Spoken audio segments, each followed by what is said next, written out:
But when Pharaoh saw that the rain and the hail and the thunder had ceased, he sinned once more and hardened his heart.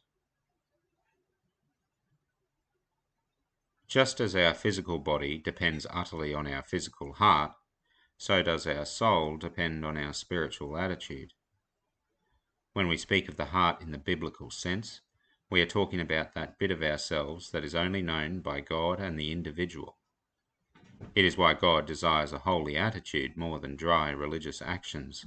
He didn't make meat robots. He made material creatures in his image. The Bible also speaks about how our salvation is wrought by God when he removes our sinful heart of stone and replaces it with a heart of flesh. All spiritual imagery, but illuminating in how it explains why we mourn over our sin. If God had given us up in the lusts of our hearts to impurity, then we would never feel remorse for offending him. This idea of hardening the heart is especially curious in the Hebrew.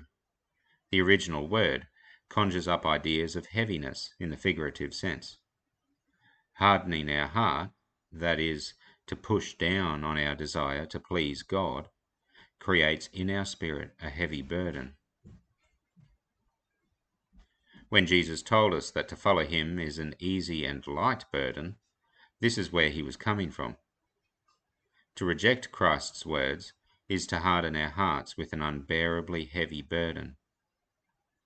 But to drop our own wants and trust God to meet them cracks open the stone, makes us human again, and pours abundant life into our hearts.